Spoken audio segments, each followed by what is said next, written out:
Bien-aimés dans le Seigneur, bonjour, soyons bénis encore ce matin. Jésus-Christ est notre Seigneur, notre Sauveur, à la gloire de Dieu le Père, et nous le bénissons pour cela.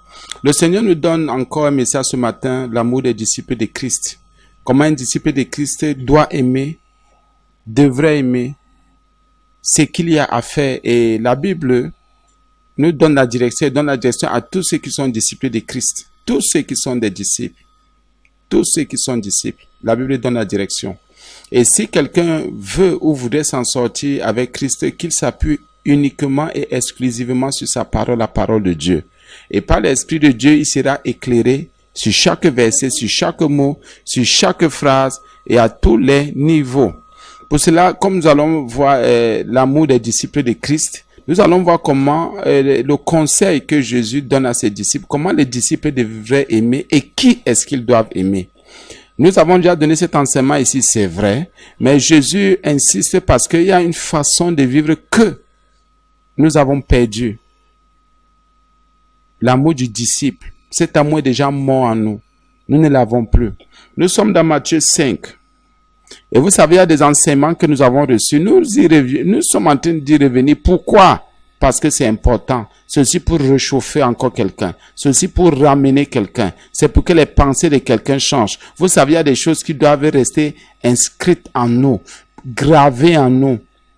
Des choses qui doivent impacter nos vies pour ne jamais disparaître, plus jamais partir, mon frère, ma soeur, en Jésus le Christ. S'il te plaît, c'est dans Matthieu 5, à partir du verset 43. Je prends ici parce que c'est important. Je lis au nom de Jésus. Je lis au nom de Jésus. Il est écrit. Ce sont les enseignements qu'on connaît, bien aimé. Vous avez appris qu'il a été dit, tu aimeras ton prochain et tu haïras ton ennemi. Mais moi je vous dis, aimez vos ennemis. Bénissez ceux qui vous maudissent. Faites du bien à ceux qui vous haïssent. Priez pour ceux qui vous maltraitent et qui vous persécutent. Afin que vous soyez fils de votre Père qui est dans les cieux. Car il fait lever son soleil sur les méchants et sur les bons. Et il fait pleuvoir sur les justes et sur les injustes. Si vous aimez ceux qui vous aiment, quelle récompense méritez-vous? Les publicains aussi, n'agissent-ils pas de même? Et si vous saluez seulement vos frères, que faites-vous d'extraordinaire? Amen. Les païens aussi, n'agissent-ils pas de même? Soyez donc parfaits, comme votre Père céleste est parfait. Écoutez et écoutons. Ici, cet enseignement de Jésus, c'est l'enseignement de victoire, qui nous donne la victoire sur Satan, sur les ténèbres, sur le péché, sur le mal, sur les abominations, sur les transgressions de la parole de Dieu. C'est un enseignement qui pèse les cœurs. C'est un enseignement que le diable n'aime pas. Et le diable n'est pas d'accord avec cet enseignement. Le diable n'est pas d'accord. Le diable n'aime pas. Et il ne peut même pas aimer. La Bible dit que il y a le mot extraordinaire que Jésus a utilisé ici. Il y a le mot extraordinaire. Si j'aime mon frère, j'aime seulement celui qui m'aime. Puisqu'on est en train de progresser dans l'enseignement, dans la révélation. Il n'y a rien d'extraordinaire. Puisqu'il m'aime, je l'aime. Donc c'est ordinaire. Or, les enfants de Dieu sont des enfants extraordinaires. Les disciples sont extraordinaires. Puisque le païen aussi aime le païen. La Bible me dit ici d'aimer le païen. Parce que c'est le païen qui me persécute. C'est le païen qui est mon ennemi ou je suis son ennemi. Pourquoi il n'a pas la foi alors et il trouve que je me suis égaré, je me suis perdu. Il faut être strict. Mon père peut être païen. mon papa, même si c'est mon papa ou ma maman ou mon frère est dans le sang ou bien dans la chair, je prends ça ou bien biologique, ces gens-là peuvent être nos ennemis. Ah oui, mais Dieu nous dit aimer ces gens. L'ennemi, c'est celui qui utilise les armes pour te combattre. L'ennemi, c'est celui qui s'oppose à la vérité de Dieu. C'est le païen qui dit que parce que tu as cru en Jésus, tu es perdu. Tu es égaré. On a lavé ta tête. Tu es un lâche. Tu es un idiot. Tu es bête. Et c'est parce que tu n'as pas fait de grandes études que tu ne comprends rien. Et parce que tu n'as pas étudié, parce que tu es pauvre que tu pries. Parce que tu es pauvre que et tu ne t'en sors pas que tu pries, tu dis Dieu, Dieu, Dieu. Mais quand tu auras l'argent, ou bien quand tu vas t'en sortir, tu ne parleras plus jamais de Dieu. Voilà la pensée, la réflexion exacte de l'ennemi, du païen. Il y a un enseignement qu'on a reçu, vous avez appris, donc vous enseignons, vous êtes passé à une école d'abord. La première école que nous recevons, c'est, ou bien la première éducation vient d'abord des parents. Après les parents à la maison, les enseignants prennent l'école. Et parfois même après l'école, c'est la société en gros, globalement c'est comme ça. Mais il y a un enseignement que Jésus donne. On n'a pas dit l'église, on dit Jésus. Parce que toute assemblée n'est pas toujours de Dieu. Tout pasteur n'est pas toujours de Dieu. Ou tout serviteur ou conducteur qui a la Bible à main n'est pas toujours de Jésus. On parle de Jésus, ça c'est Jésus. Jésus dit, vous avez appris, on vous a enseigné. La loi était, je n'ai pas dit mauvaise, mais la Bible dit que la loi activait le péché en l'homme. La loi gardait l'homme dans le péché, dans la chair, dans le mal. Matthieu 5,43, vous avez appris qu'il a été dit, tu aimeras ton prochain et tu haïras ton ennemi. Ça, nous tous, nous le savons. On nous a enseigné comme ça. On a l'impression que l'homme naît depuis qu'Adam est tombé. C'est comme ça, c'est en lui. Et c'est en nous, c'est en vous, c'est en nous, c'est en l'homme. C'est inscrit en lui. C'est le prochain qu'il faut aimer. Et l'ennemi, il faut le haïr. Or, qui est le prochain? Et qui est l'ennemi? Apparemment, le prochain, c'est celui qui n'a rien contre moi. Apparemment, le prochain aussi, c'est celui qui me supporte. Et qui supporte ce que je fais, qui me défend. Et l'ennemi, c'est celui qui m'attaque. Et qui est contre tout ce que je suis et tout ce que je fais. La Bible me dit donc d'accepter mon prochain, ici selon ce qui était écrit, et ce qu'on m'a enseigné, et de rejeter celui qui me combat. Ça, ce sont les enseignements qu'on nous donne, que quand quelqu'un n'est pas d'accord avec toi, il est ton ennemi. Quand quelqu'un ne partage pas les mêmes pensées que toi, les mêmes principes que toi, il est ton ennemi. Mais celui qui partage les mêmes idées, la même idéologie, la même façon de voir, il est ton prochain, donc ton ami. Jésus dit ça, c'est ce qu'on vous a enseigné. Jésus dit ça, c'est ce qu'on vous a dit. Jésus dit ça, c'est ce qui est gravé, inscrit en vous. Jésus dit c'est dans ça que vous avez été bâtis. Regardez comment Jésus-Christ, à partir d'un enseignement, vient renverser des siècles et des siècles d'enseignement. C'était normal qu'on le tue. C'était inscrit dans les Juifs. C'est pour ça que vous avez vu, mais avec les Samaritains, quand Jésus parle à une Samaritaine, ils sont étonnés que, mais entre les gens et nous, on n'est plus ensemble. Ce sont même nos ennemis. C'est pour ça que même quand l'Éternel dit à Jonas, va à Ninive, va prêcher pour qu'il se répande, Jonas dit non, comment? Ce sont les ennemis d'Israël. Moi, m'a appris que mon ennemi doit mourir. Mais vous voyez, l'Éternel parlait déjà pour dire non, c'est moi qui suis Dieu et je décide de tout. L'Éternel parlait. Bien mes frères et sœurs, qui est même ton prochain et qui est ton ennemi? Parce que parfois les deux se mélangent. On ne sait même plus qui est prochain, qui est ennemi. Or, ici, là, Jésus a utilisé le mot prochain, il n'a pas utilisé le mot ami. Ça veut dire quoi? Le prochain est calme. Il est posé envers ce qui te concerne. Ça ne veut pas toujours dire que vous êtes des amis. Le prochain, c'est celui qui n'utilise pas d'armes ou bien qui ne te combat pas. Le prochain, c'est celui qui a un cœur simple, humble envers ta personne. Mais l'ennemi, c'est celui qui fait le contraire. prochain et ennemi. Oh, mon ennemi peut aussi être mon prochain. C'est pour ça que Jésus rassemble les deux. Il dit, fais attention. Faites attention. Que le diable ne vous trouble plus. Et jusqu'aujourd'hui, il y en a qui se disent disciples de Christ, qui continuent à dire, voici mon prochain, voici mon ennemi, voici, laissez ces choses-là. Le seul ennemi que nous avons, enfin, celui qui considère que nous sommes son ennemi, ou ses ennemis, il ne sait pas, c'est le diable, c'est Satan. Ses activités, ses ténèbres.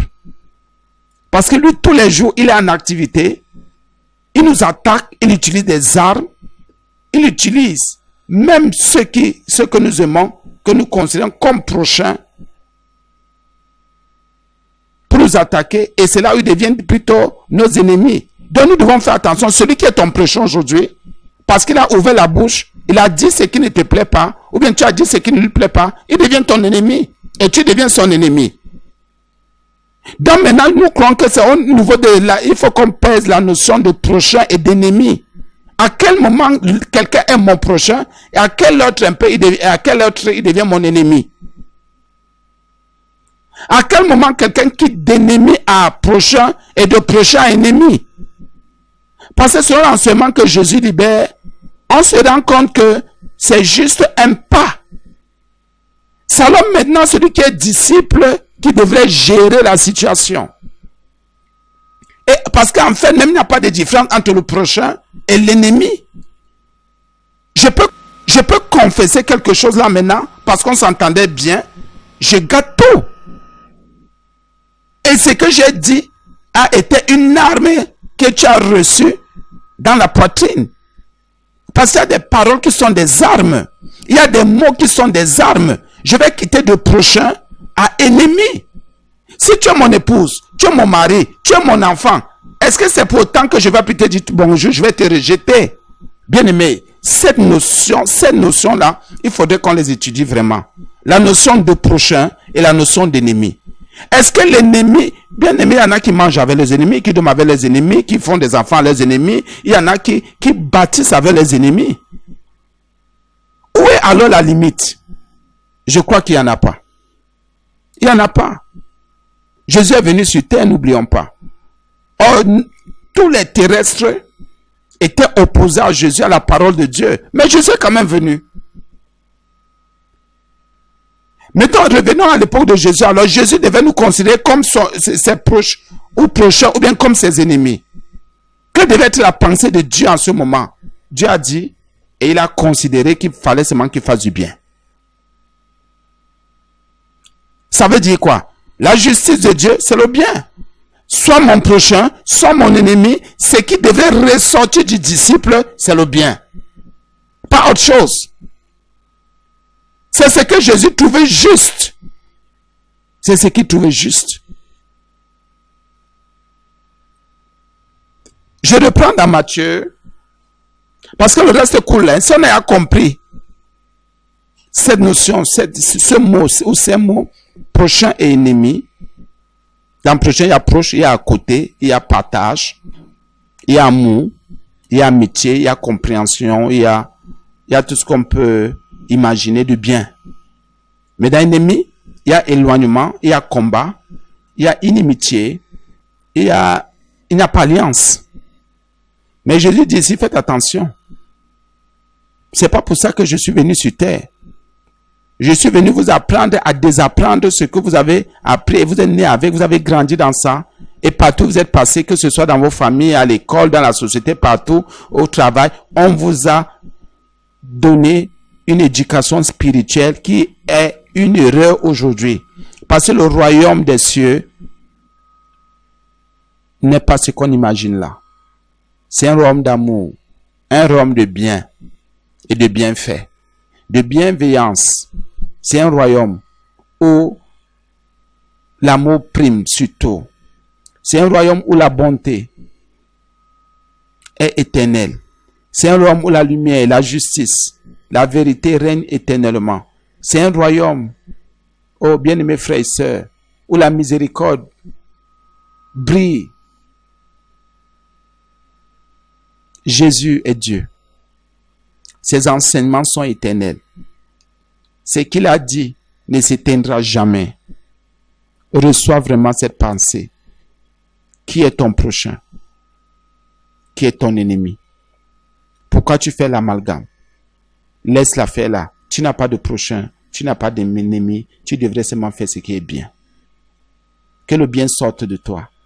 Que le bien sorte de toi. Parce que tu es un être de bien. Dieu a fait de toi quelqu'un de bien, disciple. Avec son esprit, c'est le bien. Le Saint-Esprit ne vient pas pour les choses mauvaises. Le Saint-Esprit vient nous conduire dans toute la vérité. Et cette vérité, nous devons l'accepter. Matthieu 5, 43. Vous avez appris qu'il a été dit. Tu aimeras ton prochain, tu aimeras ton ennemi. Jésus maintenant, il dit, mais moi. Il est la parole. Il sait ce qu'il dit. Il rappelle d'abord à ses disciples, à ceux qui l'écoutaient, il rappelle d'abord ce qu'ils avaient à l'esprit. Il dit, bon, voici ce qu'on vous a dit. Voici ce que moi je viens établir maintenant. Voici ce que le royaume pense.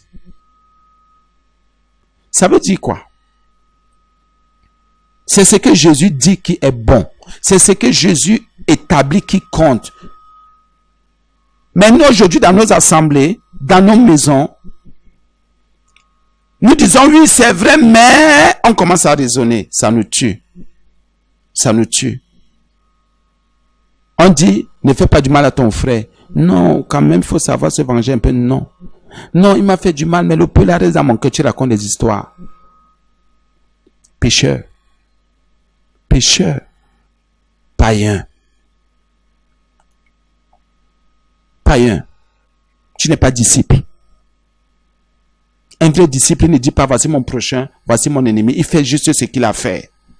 Il libère l'onction qu'il a libéré. Il fait comme Jésus. Jésus, le modèle parfait. Jésus dit, mais moi je vous dis. Qu'est-ce que Jésus te dit? Qu'est-ce que tu as appris avant? Quand on vient à l'église, c'est pour que Jésus nous enseigne. On ne vient pas à l'église venir dire ce qu'on nous a appris. Ça n'intéresse pas Jésus. Jésus est venu mourir à la croix pour nous. Et ce qu'il a dit, ce qu'il a fait, c'est ce qui compte. Et il y en a qui continuent à aller d'assemblée en assemblée. On m'a appris, j'ai appris. Qu'est-ce que tu as appris? Le monde ne peut rien te donner de substantiel, ne peut rien te donner de profond, de puissant. Le monde ne peut pas te donner la vie éternelle. C'est Jésus qui donne la vie éternelle. J'ai appris ceci. Ce que tu as appris ne peut pas t'aider au ciel, hein. Parfois même, il y en a qui ont fait des formations. Il y en a qui ont tellement de formations, tellement de connaissances que ces connaissances ne servent à rien. Ne servent à rien. Ne servent à rien. Moi, j'ai eu le témoin de quelqu'un qui allait à l'école normale et qui est sorti, qui n'a même pas mangé son argent. Quelqu'un qui allait à l'ENAM, quand il fallait qu'on l'affecte, maintenant il est mort. Or, il est allé, on lui a appris l'administration. Pour dire que c'est pas, à un moment donné, c'est la vanité. Ce que tu as appris ne compte plus. C'est ce que Jésus te dit qui compte. C'est quand tu vas te prendre en compte ce que Jésus dit que ta vraie vie va commencer. Tant que tu vas prendre en compte ce que tu as appris, ce que les hommes t'ont enseigné, ce que la pensée humaine dit, ce que la chair transmet, tu n'iras jamais loin en tant que disciple de Christ. Les disciples de Jésus prennent d'abord la discipline, c'est quoi? Ce sont des règles établies par un maître, par un seigneur, par un dirigeant. Et maintenant, le disciple se soumet à la discipline. Il accepte de vivre selon ses règles. Ce qu'on t'a appris, tu vis avec à l'église, ça veut dire que tu es encore disciple d'autre chose. Disciple du passé. Et il y en a qui sont des disciples du passé. C'est ce qu'ils ont appris dans le passé, qui viennent avec dans la présence de Dieu, dans la maison de Dieu. C'est pour ça qu'il y en a qui n'entrent pas dans les eaux du baptême. J'ai été baptisé, tu as été baptisé où? On a lavé ta tête, on t'a fait la sorcellerie, on t'a fait les incantations, tu dis que on t'a baptisé. Qui t'a baptisé? Non, je suis chrétien. Tu passes ton temps à te mettre les parfums à gauche, à te mettre les huiles, à verser de l'eau partout. Tu dis que tu es devenu disciple. Quel disciple? Quel disciple? Est-ce que venir à l'église veut dire qu'on est disciple? Est-ce que parce qu'on prêche la parole, ça veut dire qu'on est disciple? Si on n'accepte pas ce que Jésus dit, on n'est pas son disciple. On On ne peut que dire, on peut dire qu'un enfant fait partie d'une salle de classe, d'un cours, un moyen de baisser, même plus trop, s'il accepte le programme d'emploi du temps qui est donné, la discipline qui est imposée. Ah, bien aimé mon frère et ma soeur en Jésus, le disciple se soumet à la direction qui est donnée par son chef. Je vais prendre un exemple très simple. Quelqu'un qui a appris à creuser le puits, il creusait ce qu'il a appris. On lui a dit, voilà, tu creuses comme ça. Quand tu creuses comme ça, tu fais ceci. Le niveau des puits. Ça, c'est une connaissance qu'il a reçue. Maintenant, Jésus lui dit, tu sais, je t'ai appelé. Tu vas plus creuser le puits. Maintenant, tu vas faire le fourrage. Donc, tu vas travailler, tu seras un peu plus minutieux. C'est un exemple. Parce que cette fois-ci, peut-être va falloir mettre un appareil, ou bien va falloir... Oh, dans le puits, on ne met pas toujours d'appareil. On tire avec un seau, donc il y a un minimum d'aménagement qu'on fait. Or, pour le fourrage, peut-être faut un maximum d'aménagement. Et c'est ça la parole de Dieu. Maintenant, il faut un maximum d'aménagement. Il faut un maximum de concentration. Il faut un maximum de bonne disposition de son cœur pour comprendre ce que Jésus veut et dit, pour le suivre. Tous ceux qui vivent encore dans le passé, la Bible dit que si quelqu'un est en Christ, les choses anciennes sont passées, toutes choses sont devenues nouvelles. Même la connaissance ancienne passe. C'est pas pour rien que la Bible dit que au dernier temps, la connaissance va enfler pour dire quoi? Toi qui restes encore dans les choses passées là, tu ne vas pas enfler. Oh, la connaissance doit enfler. Donc la connaissance doit grandir. Il y aura beaucoup de connaissances. Dieu va se révéler dans les derniers temps. Il va révéler beaucoup de choses. Mais les gens restent encore là. Moi j'ai appris qu'un, moi j'ai appris qu'un, moi j'ai appris qu'un, moi j'ai appris ceci. Oh Jésus, Jésus. Matthieu 5, 44. Mais moi je vous dis, qu'est-ce que Jésus te dit? Aimez vos ennemis. On se comprend. La Bible me dit que voilà la nouvelle école. J'aimais seulement mon prochain. J'aimais seulement celui qui m'aimait. J'étais bien avec lui. Maintenant Jésus me dit ceci. Écoute la nouvelle leçon de Jésus ce matin. Tu dois commencer à dire bonjour à celui à qui tu ne disais pas bonjour.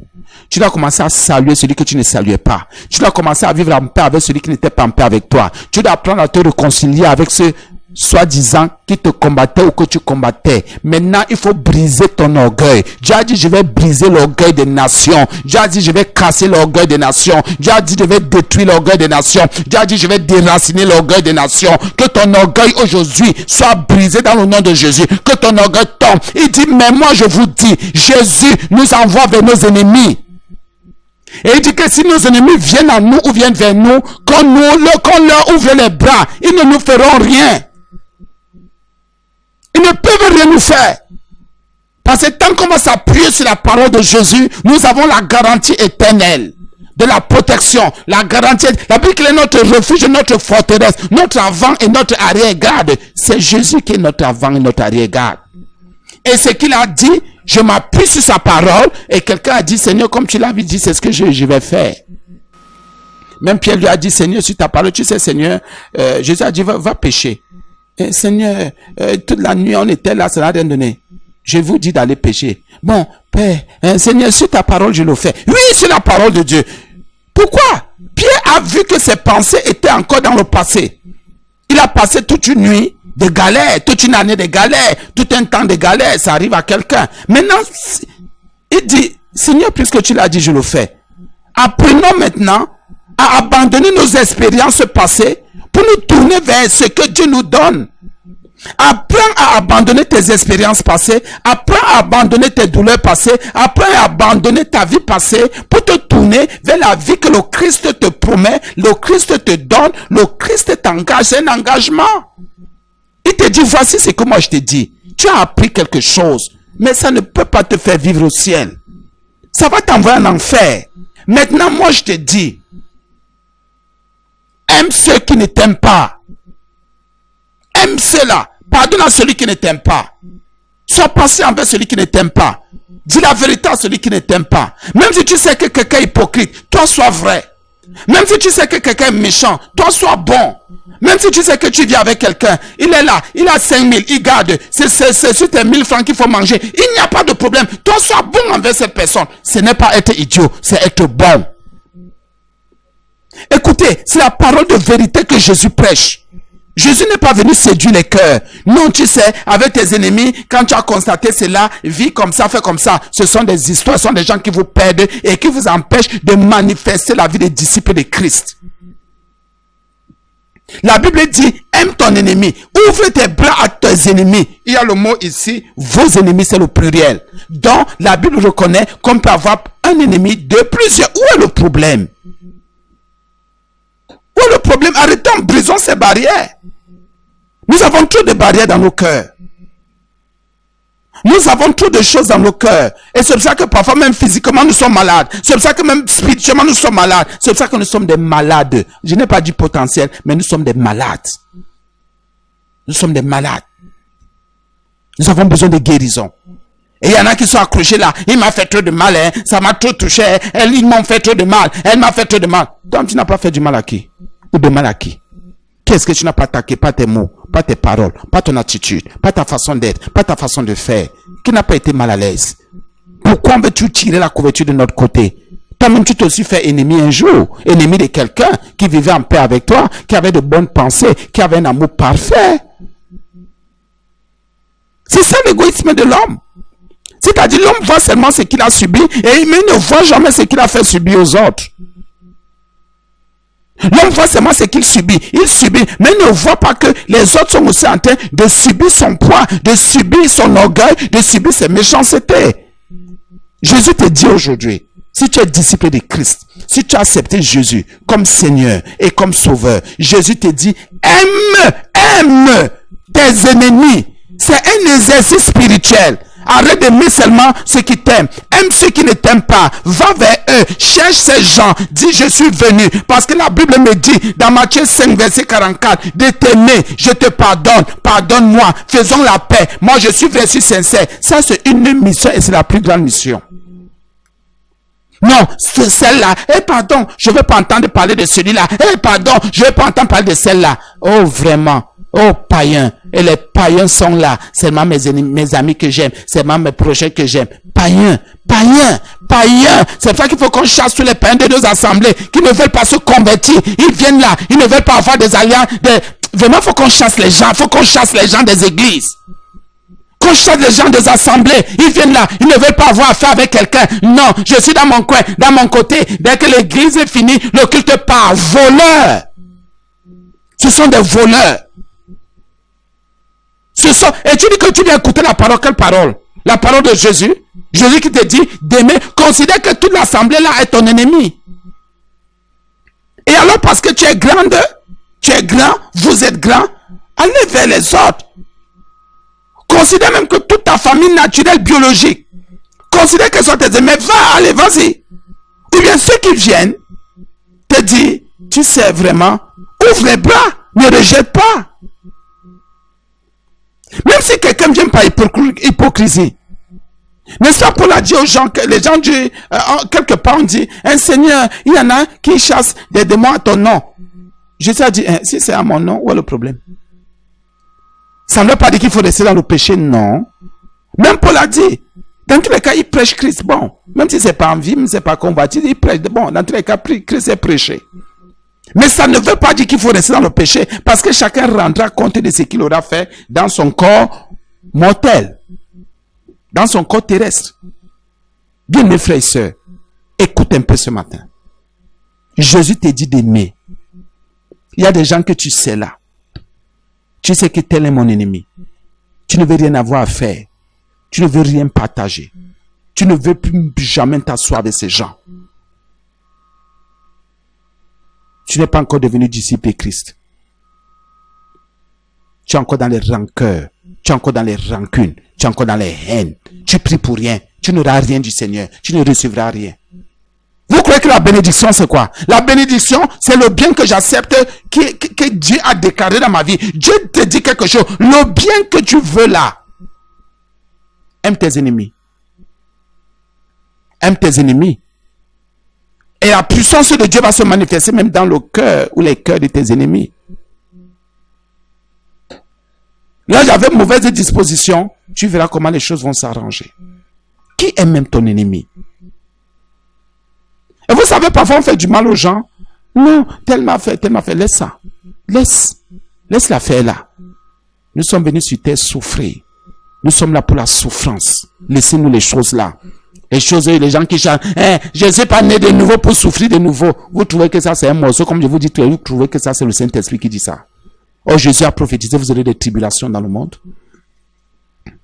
Vous avez des tribulations, mais prenez courage. Et Paul a passé tout son temps dans les tribulations, tout son temps dans les persécutions, dans les attaques, dans les oppressions, dans les angoisses. David même a parlé dans les psaumes. David était angoissé. Il avait des problèmes. Ça ne passait pas. Quels sont ces chrétiens-là? Nous avons la paix de Christ dans nos cœurs au-dedans de nous. Mais le monde ne peut jamais nous laisser tranquilles. Parce que la vie de sainteté, de sanctification que nous menons est une vie qui ne plaît pas au diable et à Satan. Nous devons nous convertir. Nous devons nous convertir. Arrêtons ces choses-là. Aimons nos ennemis. Aimons nos ennemis. Aime celui qui t'a fait du mal. Aimer, c'est pardonner. Aimer, c'est excuser. Aimer, c'est être honnête. Aimer, c'est être juste. C'est ça la justice de Dieu. Que tu aimes celui qui t'a fait du mal. Aime cette personne. Aimer, c'est supporter. Supporte cette personne. Tu vas faire quoi? Tu es sur terre pourquoi? Oui. Mais c'est pour cela que nous sommes sur terre. Nous ne sommes pas sur terre pour vivre comme des pachas. Nous ne sommes pas sur terre pour vivre comme des gens qui n'ont pas de problème. Nous avons des problèmes. Parce que la vie de sanctification n'est pas facile. L'ennemi n'aime pas. Le diable n'aime pas. Les démons n'aiment pas. Les ténèbres n'aiment pas. Aime tes ennemis. Ils ne te feront rien. Aime tes ennemis. Aime ceux-là. Aime celui qui t'a dit que je vais te montrer. Aime celui qui t'a rejeté, qui t'a dit que comme tu as cru en Jésus, tu allais entrer dans la rose croix. La femme maçonnerie, tu allais entrer dans les choses de dehors. Tu allais entrer dans les... Aime celui-là. Aime ceux-là. Aime même ton papa qui t'a dit sors de ma maison. Aime ta maman qui t'a dit sors de ma maison. Aime tes frères et tes soeurs qui ont dit comme nous sommes catholiques, nous sommes presbytériens, nous sommes évangéliques. Tu allais entrer dans les choses là. Il n'y a pas de problème. Aime ces gens. Ne les déteste pas. Ne les rejette pas. N'est pas de l'amertume pour dire comment mon frère peut me faire ça, ma soeur, ma maman, mon papa. C'est pas ton problème. Toi, écoute, Jésus dit, moi je vous dis, Jésus te dit d'aimer tes ennemis. C'est qu'il a utilisé des armes pour te calomnier, pour dire que tu pries parce que tu n'as pas un travail, tu pries parce que tu es pauvre, tu pries parce que tu veux voler, tu pries parce que tu veux faire ceci, tu pries parce que il n'y a pas de problème. Aime ces gens, s'il te plaît. Je t'en supplie. Aime ces gens. Aime ces gens, aime tes ennemis. Même tes voisins qui disent que les choses de dehors, tes voisins qui te calomnient, tes camarades, tes collègues. Il n'y a pas de problème, je t'en supplie, mon frère, ma soeur, ce matin. Aime tes ennemis. Il y a une notion qui est libérée quand on aime ses ennemis. Parce que tout ce que Jésus disait, c'était pour briser les jougs. Tous ceux qui n'aiment pas leurs ennemis sont des esclaves. Tous ceux qui n'aiment pas leurs ennemis sont les esclaves de la haine, esclaves de l'amertume, esclaves des rancœurs, des rancunes, esclaves du manque de pardon. Tu es esclave de quoi? Jésus, chaque fois qu'il enseignait, c'était pour délivrer les gens. C'est pour ça qu'un jour, au temple, il a lu le psaume, Ésaïe. Dieu m'a oint pour venir délivrer. Vous croyez que la captivité, c'est quoi? Vous croyez que la maladie, c'est quoi? Vous croyez que c'est seulement celui qui est à l'hôpital qui est malade? Celui qui n'aime pas son ennemi est malade. Il est possédé de gros démons. Le démon de la haine. C'est un gros démon. Il est possédé par Satan. Le démon des rancœurs. Le démon du manque de pardon. Le démon du rejet. Il rejette les gens. Parce que quelqu'un, tu dis que cette personne t'a fait du mal. Tu la rejettes. Jusqu'à quand? L'amour est une relation. L'amour est une relation. Et nous devons nous comprendre et nous entendre. Jusqu'à quand est-ce que tu vas rejeter tes ennemis? Tu vas haïr tes ennemis jusqu'à quand? C'est pour ça qu'il y en a qui sont des poubelles de haine. Des poubelles de haine. Des poubelles de rancœur, de rancune. Des poubelles de méchanceté. Il y en a qui se cachent derrière les méchancetés pour dire tel m'a fait ceci. Autant qu'il sait qu'il est méchant.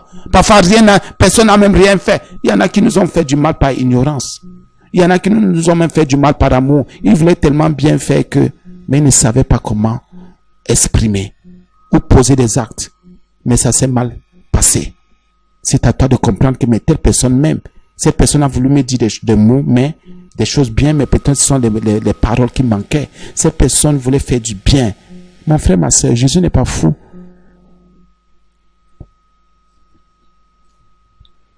Aimez vos ennemis. Bénissez ceux qui vous maudissent. Oh, là où tu es là, tu ne vas pas réussir, tu ne vas pas t'en sortir. Les choses dans lesquelles tu allais entrer là, on va voir. Tu ne réussiras pas. Toi aussi, là où tu es là-bas, je vais voir ce que le catholicisme va te donner. Tu dis ça pourquoi? Je vais voir ce que le protestantisme va te donner. Je vais voir ce que... Non, laisse ça. Je vais voir ce que le communisme là va te donner. C'est quoi? La Bible dit qu'il ne faudrait pas qu'un serviteur de Dieu ait des chamailles et se chamaille. Nous passons notre temps à nous chamailler. Un disciple ne se chamaille pas. Un disciple ne se querelle pas. Si quelqu'un t'a maudit, tu as béni cette personne. Mais ici, là, la bénédiction passe en bas. Passe avant. Il dit, bénissez ceux qui vous maudissent. Oui. La Bible reconnaît, et Jésus reconnaît, qu'un chrétien, un disciple peut avoir des ennemis. Ah oui, c'est vrai. Un disciple peut être maudit. Ceux qui vous maudissent, donc on peut maudire un disciple. Et il y a des gens qui vont chercher à te maudire. Jésus dit des choses qui sont vraies. Et les gens sont toujours en train de nous maudire. Mais Jésus te dit, tu maudis pourquoi? Toi béni. Or, maudit, c'est dire du mal. Dans le but de nuire à l'âme de quelqu'un, à son avenir. Mais Jésus te dit, toi, béni, donc dis du bien. Dans le but de délivrer son âme du péché, du mal. Pour que cette personne voie la lumière de Christ. Et que cette personne puisse se repentir un jour de ses péchés et se convertir, se tourner vers le seul vrai Dieu Jésus-Christ. Comme elle a dit ça, hein, on va voir, moi aussi, que ceci arrive à sa vie. Non, non, s'il te plaît, je t'en supplie. C'est pas de Dieu. Arrêtons. Et vous savez, comme notre Père est aussi un feu qui dévore, le diable aussi a son feu, ne vous dérangez pas. Puisque la Bible parle des flèches enflammées du diable. Le diable c'est un feu. Vous savez qu'il est dans la contrefaçon. Il est dans la contrefaçon. Et alors que Dieu a créé, et le diable aussi venait avec une forme de contrefaçon.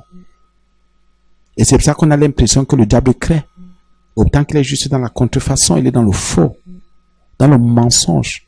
Il est le père du mensonge. Pourquoi tu te venges? La vengeance.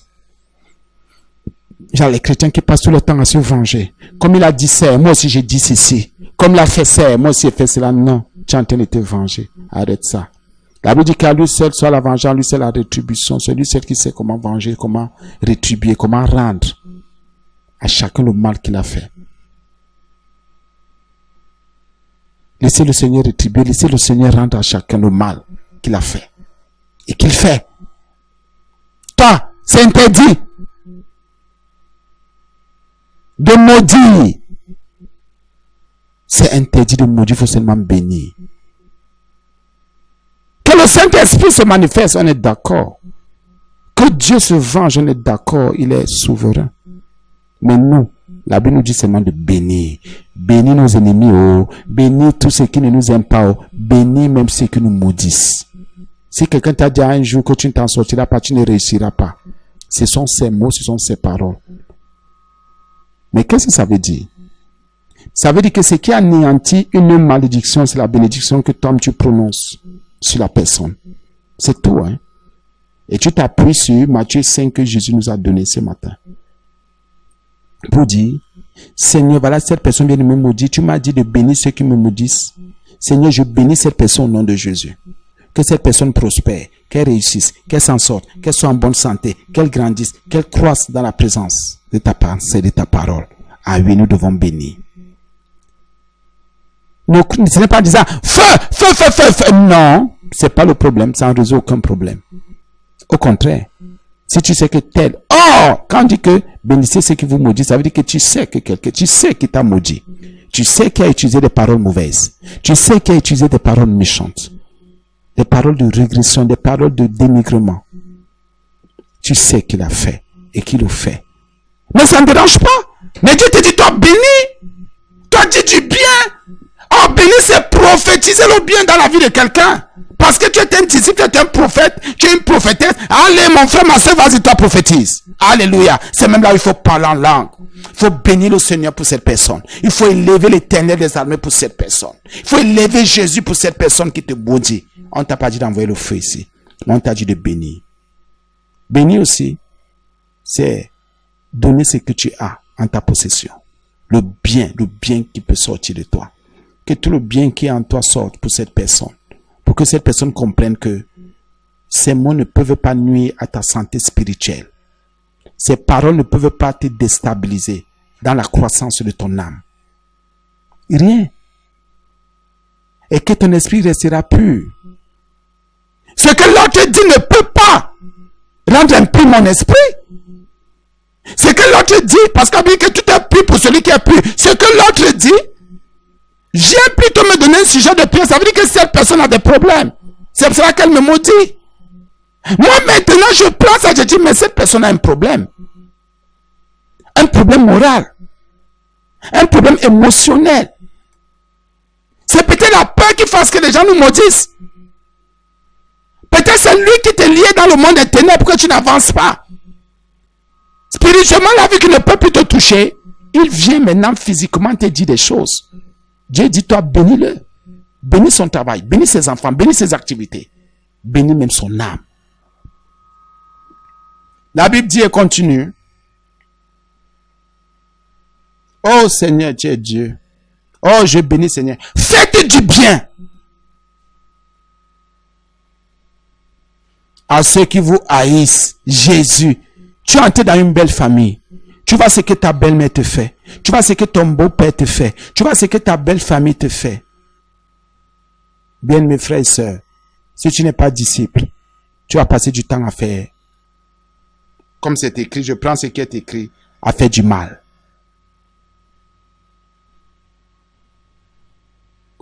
Écoutez ce que Jésus dit.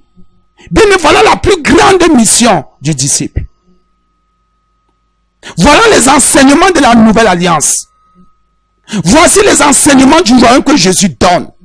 Des enseignements profonds et puissants. Jésus dit, faites du bien à ceux qui vous haïssent. Non, comme tel me tient en haine, moi je ne peux pas lui faire du bien. Comme tel me tient en haine, comme on a eu telle situation, il a dit ceci, il a fait comme ça, moi je ne suis plus d'accord, je ne peux pas lui faire du bien. Eh, pardon, vous allez faire les choses là. Eh, pardon, moi je ne suis pas là. C'est toi qui as la haine plutôt dans ton cœur. Tu n'es pas disciple de Christ. Le disciple fait du bien. Fais du bien à celui qui a de la haine pour toi, qui te porte en haine. Fais du bien à celui-là. Il y a le mot faire du bien. Il y a le mot faire. C'est une action. Et de bonnes actions envers ceux qui ne t'aiment pas. Oh, la haine, c'est quoi? C'est quand quelqu'un veut que le mal t'arrive. Et pense au mal dans son cœur, pense du mal de toi et veut que le mal t'arrive. Je pense ça simplement, la division simple de la haine là. Donc quand quelqu'un dans son cœur pense au mal, te concernant, veut que le mal t'arrive, veut que tu ne vives que dans le mal, la Bible dit, c'est pour ça qu'on dit qu'il faut faire du bien. Pourquoi dans son cœur il y a le mal sur ton nom? Il a déjà scellé ton nom dans son cœur en écrivant que le mal arrive à tel. Les incidents, les accidents, la mort, la pauvreté, la misère, le péché, les abominations, les incrédulités criminelles, les idolâtries criminelles, toutes ces choses-là. Mais Jésus dit ici, mais moi je vous dis, faites du bien à ceux qui vous maudissent. Faites du bien. Il a faim. Jésus, d'abord, il a détaillé tout ça. Fais du bien. Non, je ne fais pas. Je fais pourquoi? Oh, tu manifestes la guerre. Tu es charnel. Tu es charnel. Tu es charnel. Tu n'iras pas loin avec le Seigneur. Tu n'iras pas loin. Tu ne croîtras pas. Tu ne grandiras pas. Tu iras en enfer. Tu iras en enfer. Et tu iras en enfer. Et en enfer, il y a un feu qui brûle. En enfer, il y a un feu qui brûle. En enfer, il y a un feu qui brûle. Il y a des vers qui entrent et qui sortent. Il y a des serpents. Tout ce que nous sommes en train de vivre sur terre, si on ne se repent pas, le démon de la haine va venir. Le démon de la méchanceté, des rancunes va dire, tu sais, sur terre, c'est moi que tu servais. Et piquer ton cœur, piquer tes yeux, les yeux-ci. Oh, l'on t'a dit de faire du bien, d'avoir un regard de bien. Ta bouche-ci, tout le mal qui sortait de ta bouche. Autant que tu as été enseigné. Fais du bien. Fais du bien. Je t'en supplie, mon frère, ma soeur. Fais du bien à ceux qui te haïssent, ceux qui veulent ton mal, fais-le du bien. Ceux qui ne veulent pas que tu avances, fais-le du bien. Oh, faire du bien, ça veut dire que le disciple est un être de bien, le bien en lui. Jésus nous remplit de bien tous les jours. Faisons du bien à ceux qui nous haïssent. Et priez pour ceux qui vous maltraitent et vous persécutent. Oui, il y en a qui nous maltraitent. Dans maltraiter, il y a le mal, donc qui te traite mal. On comprend. Traiter, ça dit qui t'utilise dans le mauvais sens. Qui pose des actes mauvais dans le but de te nuire. Des actes mauvais, pardon, autant pour moi, dans le but de te nuire. Nuire à ta liberté. Nuire à tes émotions, nuire à ta vie. Oui, bien-aimés frères et sœurs. Oui, bien-aimés. Bien-aimés, c'était la première partie de cet enseignement. Si Dieu le veut, la prochaine fois, nous allons continuer.